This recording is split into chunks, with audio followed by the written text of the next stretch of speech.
हे guys, मैं हूँ Charu. Welcome to law school. मैं आपको लॉ के टॉपिक्स करवा रही हूँ। आगे बढ़ने से पहले चैनल को सब्सक्राइब ज़रूर कर लीजिए और बेल आइकन को दबाना ना भूलें। आप हमारा टेलीग्राम चैनल भी ज्वाइन कर सकते हैं, जिसका लिंक मैं आपको डिस्क्रिप्शन बॉक्स में दे दूँगी। गाइस, इंडियन पिनल कोड की लास्ट वीडियो में हमने application of Indian penal code के बारे में पढ़ा था। अगर आपने अभी तक मेरी प्रीवियस वीडियोस नहीं देखी हैं तो वह भी देख लेना। आज हम इंडियन पिनल कोड में पनिशमेंट्स के बारे में पढ़ेंगे।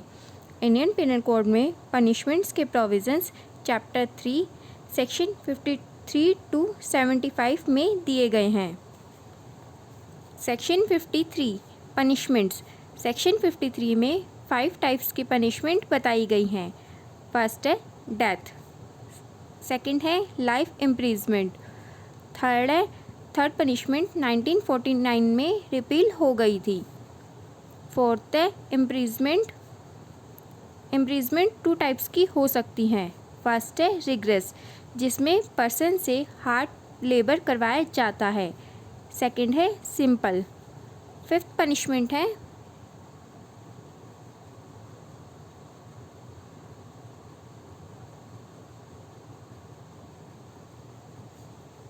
Forfeiture of property, means property को जब्त कर लेना। और सिक्स्थ है फाइन। फर्स्ट केस है गोपाल विनायक गोडसे वर्सेस स्टेट। इस केस में कोर्ट ने हेल्ड किया था कि लाइफ इम्प्रिजमेंट का मतलब है इम्प्रिजमेंट जो पर्सन की पूरी लाइफ चले, इससे कम नहीं, क्योंकि हम किसी पर्सन की सर्टेन एज नहीं बता सकते कि वह कितना जिएगा। सेकंड केस है Bachchan Singh versus state of Punjab. ये केस बहुत ज़्यादा इम्पॉर्टेंट केस है पीटी के पॉइंट ऑफ व्यू से। इस केस में कोर्ट ने हेल्ड किया था कि death penalty rarest of rare cases में ही दी जा सकती है। नेक्स्ट केस है Phool Kumar versus Tihar central jail.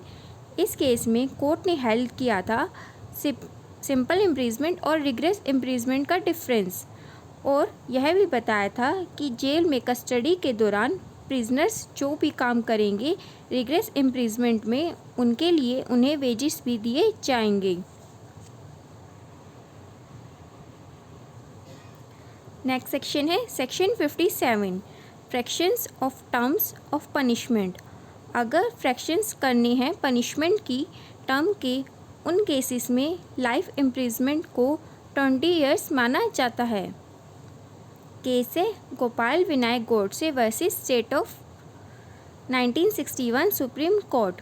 इस केस में सुप्रीम कोर्ट ने हेल्ड किया था कि लाइफ इम्प्रिजमेंट का मतलब लाइफ इम्प्रिजमेंट ही है, ना उससे कम और ना ही ज़्यादा।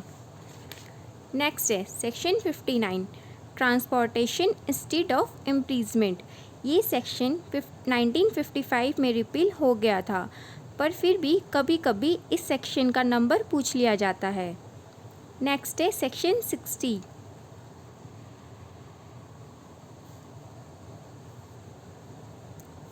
सेंटेंस में be in certain cases of imprisonment Holi और पार्टली रिग्रेस और सिंपल। सेक्शन 60 बताता है कि इम्प्रिजमेंट की पनिशमेंट किसी भी डिस्क्रिप्शन की हो सकती है। कॉम्पिटेंट कोर्ट की डिस्कशन होती है, वह ऑफेंडर को होली रिग्रेस पनिशमेंट भी दे सकती है या होली सिंपल भी दे सकती है, या फिर कुछ पार्ट पनिशमेंट कर रिग्रेस और बचा हुआ सिंपल भी दे सकती है।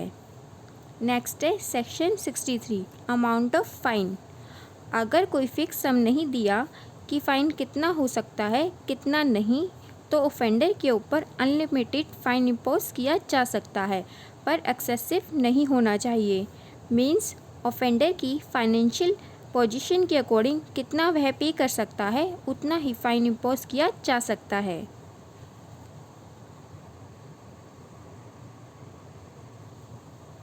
नेक्स्ट है section 64 sentence of imprisonment for non payment of fine.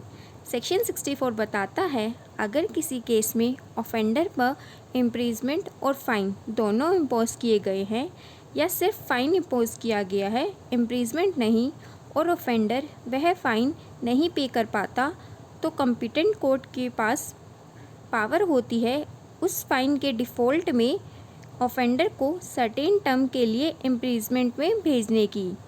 और अगर इम्प्रीजमेंट और फाइन दोनों थे तो पहले इम्प्रीजमेंट होगी, फिर जो फ़ाइन के बदले में इम्प्रीजमेंट मिली थी वह होगी।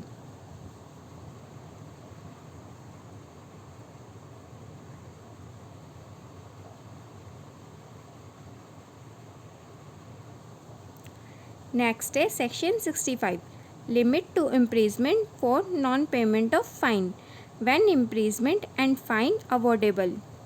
सेक्शन 65 बताता है अगर किसी केस में इम्प्रीजमेंट और फाइन दोनों थे पर ऑफेंडर वह फ़ाइन पे नहीं कर पाता जिसके बदले में उस पर इम्प्रीजमेंट की पनिशमेंट मिलती है, तो वह इम्प्रीजमेंट जो उस ऑफेंस की मैक्सिमम पनिशमेंट थी उसका 1/4 से ज़्यादा नहीं हो सकती किसी भी केस में।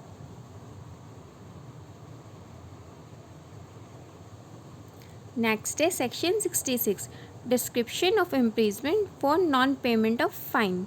सेक्शन 66 बताता है कि फ़ाइन के डिफ़ॉल्ट में जो इम्प्रीजमेंट इम्पोज की जाती है तो वह उसी डिस्क्रिप्शन की होगी जो उस ऑफेंस के लिए इम्प्रीजमेंट का डिस्क्रिप्शन था।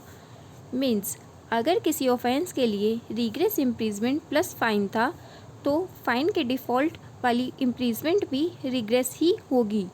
और इसी तरह अगर सिंपल इम्प्रीजमेंट प्लस फ़ाइन था तो फ़ाइन के डिफ़ॉल्ट वाली पनिशमेंट भी सिंपल ही होगी।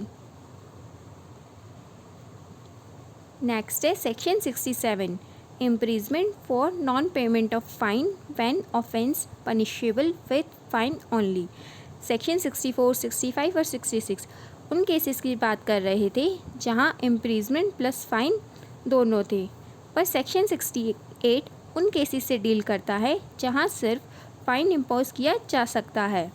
अगर पनिशमेंट सिर्फ फ़ाइन है तब default of payment of fine के केस में जो पनिशमेंट इम्पोज की जाएगी वह सिंपल डिस्क्रिप्शन की ही हो सकती है और court term of imprisonment fix कर सकती है।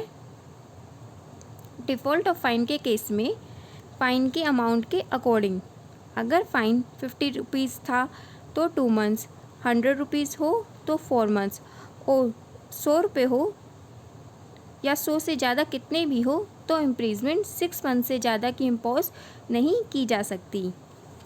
ये इंडियन पीनल कोड बहुत पुराना है इसलिए ये फ़ाइन का अमाउंट इतना कम बताया गया है। नेक्स्ट है section 68, imprisonment to terminate on payment of fine.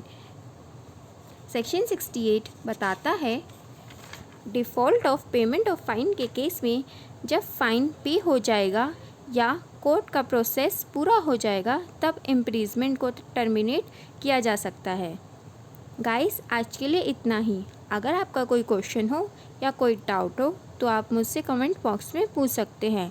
Indian penal code की नेक्स्ट वीडियो में हम पनिशमेंट के बचे हुए सेक्शंस के बारे में पढ़ेंगे।